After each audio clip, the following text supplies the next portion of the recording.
G'day, it's me again. It's been a while, hasn't it? I've moved graveyards since my last chat with you all, and as you can see, I've moved up in the world to where all the dead are still walking. Yes, that's right, Parliament House, Canberra. That's in Australia. I've shacked up with the politicians. I wanted to see how the living dead are doing these days. I love Question Time the best because it's where you see all the dead at their best, doing bugger all.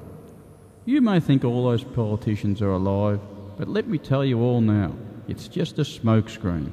They've been dead for years. They do bugger all. Most sleep through Question Time with their eyes wide open. Fair dinkum, if you gave one of them a push, you'd knock a whole row over in one go. Politicians are a little bit like kids. You give them some pocket money and you won't see them for ages while they go out and spend it all. It may seem politicians are alive, but they are like the living dead. And like a rose, they're blooming for a while and then they die and rot. These days they've got men, women and the in-betweeners. They all talk about same-sex marriage, but they can't decide because none of them want to have bad feelings between them and God. Now I think that's a joke for a start. Let's face it, if politicians end up in those clouds, it won't be because of their good deeds. Perhaps they'll float up there sometime with all that hot air they've got, but that's about as close as they'll ever get to any heavenly body. Now these days they talk a lot about carbon tax, pollution, CO2 reductions. Well, that's a nail in the coffin for all those that don't support it, because most people are so ignorant they think their kids would be better off smoking cigarettes than having to pay a few bucks to reduce pollution. It's unbelievable that they somehow think it's okay for big companies to pollute our air with as much crap as they like and not be held accountable for it. They don't seem to worry about if they're dying of cancer because of it. What price can we place on our lives, you may ask? Is your job worth dying for? Well, half the suckers under this ground felt the same way in the early days, breathing in car fumes with lead, using asbestos, breathing in toxic chemicals from where they worked. But hey, they didn't complain because they had a job. Okay, it killed them in the end, as most of them ended up croaking it with cancer. You shouldn't hear them all now complaining. All I hear all night is, if only this and if only that.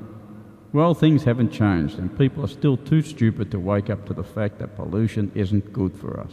Well, people are expendable and let's face it, there's plenty of room in the graveyards. When I ended up in my first graveyard, it was nice and quiet.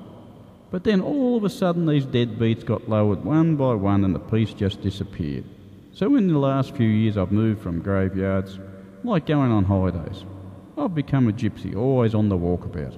When it gets too crowded, I move on to a fresh plot. Sometimes I'll shack up with some good-looking bony chick, and then I'll leave when I get sick of her moaning. Yeah, dead people moan a real lot.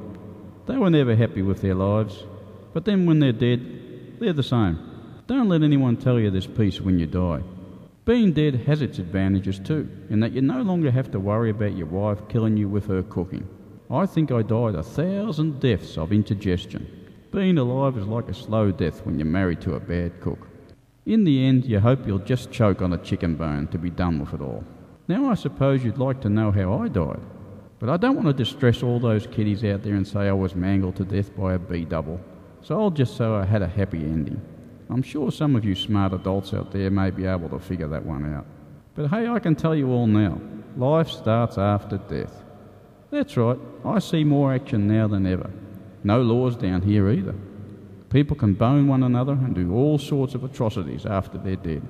Those that got incinerated escape all that action and fun. Hey, when you're dead you can live forever. People can't do many of the basics anymore like eating and drinking, so that saves a lot on the workload. But people keep their hot air, so you hear a lot of farting at night. All that gas builds up in some coffins and the odd one may explode. So be careful if you're walking through the graveyards at night. There seems to be some controlling factor that only lets us get up at night. I haven't got that one figured out yet, but I'm sure that will come to me. For all you blokes out there, sex is much better when you're dead. You can stick your boner wherever you like. But the trouble is, some of those women get a bit brittle sometimes, and you may just snap them in half. Plenty more bones to choose from though. Now you can take your pick down here. We've got nuns, priests, hookers, and we've even got politicians, but I suggest you stay well away from them, because they'll talk the death out of you. It doesn't matter how old or how dead a politician gets. They still have that same overbearing chat factor down to their bones. Sometimes when they're sleeping, I'll swap their heads around just to see their reaction. I'll stick a Liberal head on a Labor politician just to get their reactions. Huh, silly buggers are all the same in the end. One's more stupid than the other. Some of their parents died in the coal mines in the early days from the coal dust, and they still turn around and say, "Save the mines, save the mines." Dumb bastards never learnt their lessons, did they? Oh well, it's hard for people to change with their greed. They'll all end up here one day. Anyway, see you next time.